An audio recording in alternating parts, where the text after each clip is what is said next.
తిరుపతి తుడా మాజీ చైర్మన్ చెవిరెడ్డి మోహిత్ రెడ్డికి పలుమార్లు నోటీసులు ఇచ్చినా స్పందించకపోవడంతో బెంగళూరు నుంచి విదేశాలకు వెళ్లేందుకు ప్రయత్నిస్తున్న నేపథ్యంలో బెంగళూరులో అరెస్ట్ చేశారు ఎస్వీయు యూనివర్సిటీ పోలీసులు. అనంతరం ఎస్వీయు పోలీస్ స్టేషన్కు తరలించి మోహిత్ రెడ్డిని విచారిస్తున్నారు. అనంతరం వైద్య పరీక్షల నిమిత్తం రుయా హాస్పిటల్కు తరలించనున్నారు. ఈ రోజు ఆదివారం కావడంతో మరి కాసేపట్లో జడ్జి ముందు ప్రవేశపెట్టే అవకాశం ఉంది.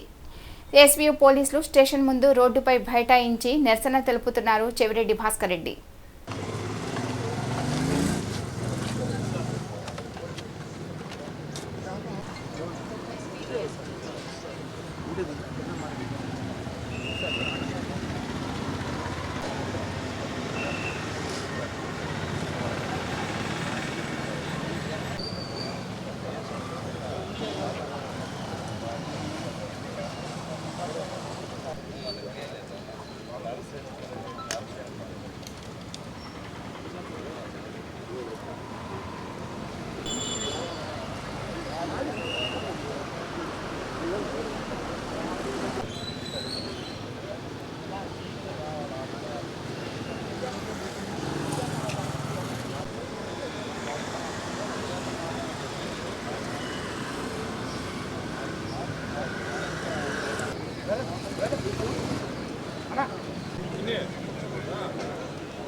అన్న లవణ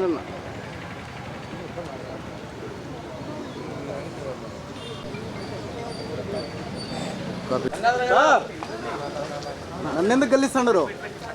పక్కన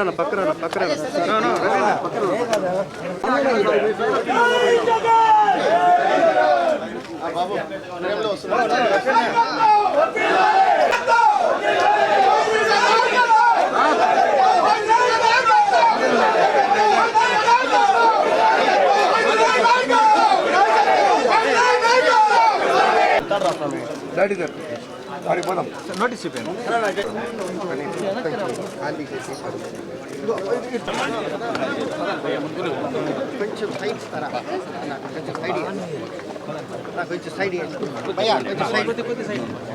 చంద్రగిరి నియోజకవర్గం వైసీపీ అభ్యర్థి మోహిత్ రెడ్డికి సంబంధించి పోలీసులు మోహిత్ రెడ్డి గారు ఉన్నారు. సార్ చెప్పండి. 50 రోజుల తర్వాత నా పేరు యాడ్ చేయడం జరిగింది ఈ కేసులో. అంటే 50 రోజులు నాకు సంబంధం లేనప్పుడు 51వ రోజు నాకు ఏ విధంగా సంబంధం ఉంటుందని చెప్పి మీ అందరూ కూడా తెలియజేస్తున్నాను. ఏ రోజు కూడా ఒక చిన్న మచ్చ ఒక వ్యక్తిని ఒక మాట అనే సందర్భం కూడా గత 5 ఏళ్లలో ఎప్పుడు నా ముందు ఎవరో ఒకరు చూపించలేరు. అలాంటిది ఒక 307 కేసులో నన్ను కూడా 52 రోజుల తర్వాత ప్రభుత్వం వచ్చిన 52 రోజుల తర్వాత నన్ను ముద్దాయిగా చేర్చారు. తప్పకుండా చేర్చిన ప్రతి ఒక్కరిని కూడా దీంట్లో వాళ్ళందరూ కూడా బాధ్యత తీసుకోవాలి. వాళ్ళందరినీ కూడా చట్టపరంగా శిక్షించేలా కూడా మేము ప్రయత్నం చేస్తున్నాం. మా పోరాటం కూడా ఈ రోజు నుంచి కూడా కొనసాగుతుందని కూడా ప్రభుత్వానికి అదేవిధంగా లోకల్ ఎమ్మెల్యే పులివర్తి నాని గారు కూడా హెచ్చరిస్తున్నాం.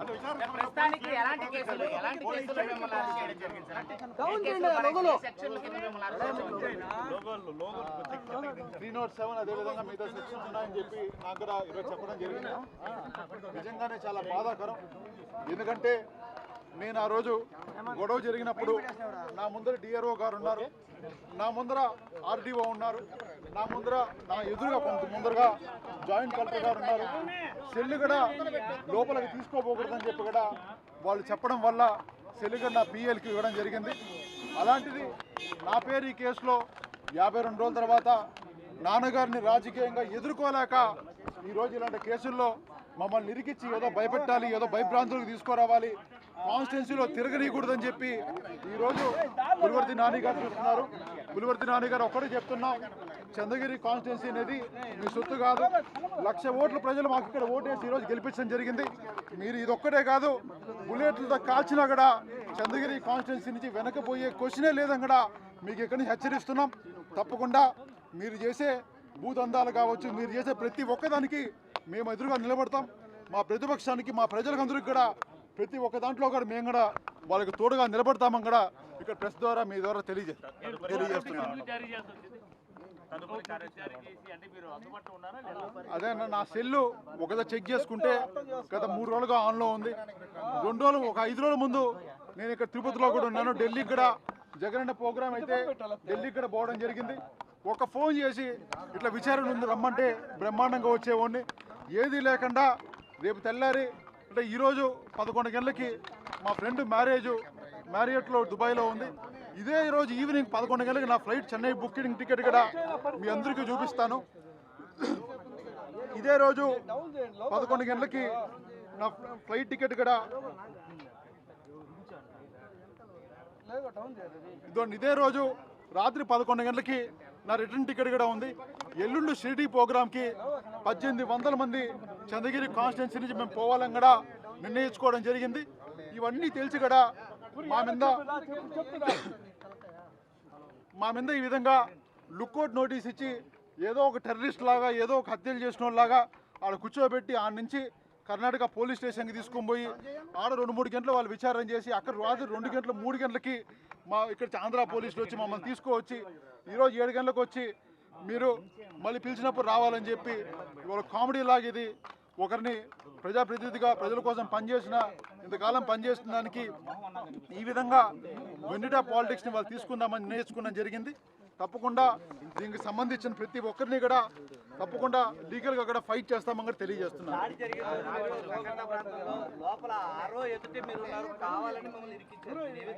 నా ముందర ఇప్పుడు చెప్తున్నాను మీడియా సమక్షంలో, నా ముందర ఆర్డీఓ గారు ఉన్నారు, నా ముందర మనకి ఆర్డీఓ గారు ఉన్నారు, జాయింట్ కలెక్టర్ కొంత ముందర ఎదురుగా ఉన్నారు.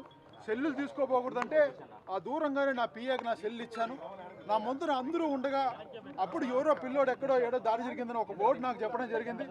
అలాంటిది నా పేరు డైరెక్ట్గా ఈరోజు పెట్టారంటే వాళ్ళు ఇంతకన్నా హాస్యాస్పదం లేదు. ఈ విధంగా అయితే ఎవరిని ఏ కేసులో అయినా ఎప్పుడైనా ఎదిగించవచ్చు.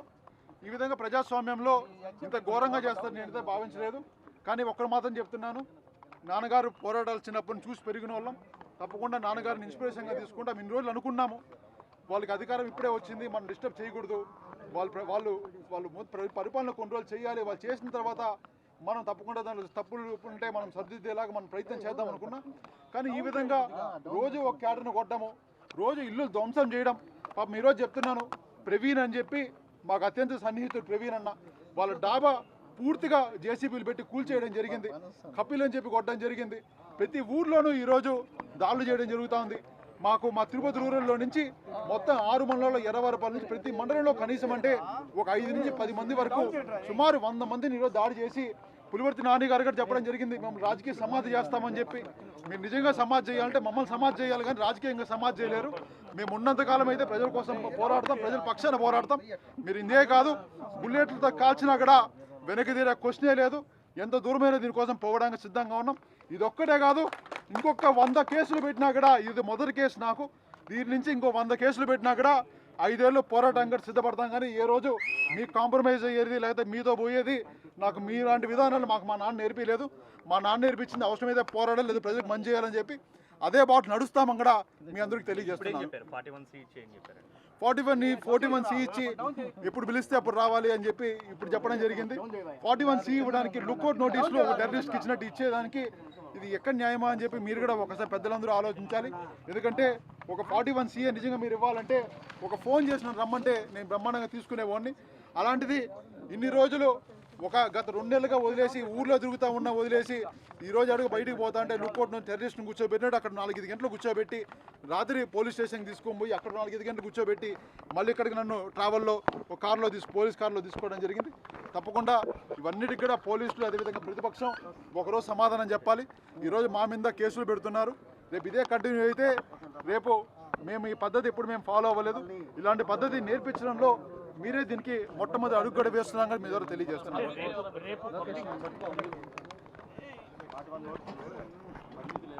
ఎప్పుడు పిలిస్తే అప్పుడు రావాలని మాత్రం చెప్పడం జరిగింది. నియోజకవర్గంలో కార్యకర్తలందరూ కూడా చాలా కోపంగా ఉన్నారు మీ అరెస్ట్ పైన, వాళ్ళకి ఎలాంటి సందేశం? కార్యకర్తలందరూ కూడా సమన్వయం పాటించాలి.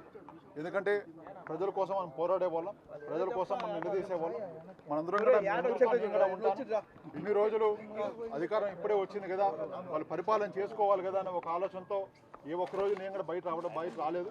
వాళ్ళు ఇంకా ఆల్ ది బెస్ట్ గా చెప్పడం జరిగింది. వాళ్ళు ఎలక్షన్ అయిన తర్వాత ఈరోజు డైరెక్ట్గా కార్యకర్తలు అటాక్ చేస్తున్నారు, వాళ్ళు ధ్వంసం చేస్తున్నారు. ఇవన్నీ నాన్నగారు తగ్గకుండా మీరు చేసిన తప్పని చెప్పి ప్రశ్నిస్తే మమ్మల్ని ఏదో విధంగా అణిచివేయాలని చెప్పి ఈరోజు డైరెక్ట్గా నా మీద కేసు పెడితే నాన్నగారు లేదు మేము భయపడతాం, మా కుటుంబం భయపడతామనే మూడ్లో ఉన్నారు. అది వాళ్ళు పిచ్చి భ్రమ. తప్పకుండా ఒక కేసు పెడితే ఇంకా 100 అడుగు ముందేస్తాం, కానీ వెనకడికి వేసే క్వశ్చన్ లేదని తెలియజేస్తాం.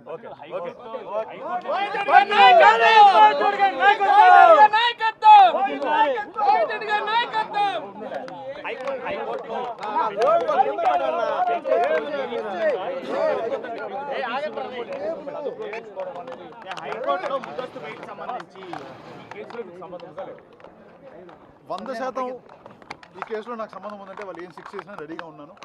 పులివర్తి నాన్నగారు మామూలుగా చెప్తా ఉంటారు, ఈ గుడికి పోదాం ఆవిడ గుడికి పోదామని చెప్పి. నేను చెప్తున్నా ఆ రోజు జరిగిన ఇన్సిడెంట్ పాప నేను కూడా కొట్లా, అది అబద్ధం అని చెప్పి మీకు కూడా తెలుసు. మీకు స్విమ్స్ రిపోర్ట్లో స్విమ్స్ అనేది సాక్షాతం భగవంతుడు ఆధునంలో ఉండే ఒక సంస్థ. అలాంటి సంస్థలో మీకు ఒక చిన్న గాయం జరగలేదు, కార్డు మాత్రం కొట్టారని చెప్పి ఆ రోజు చెప్పడం జరిగింది.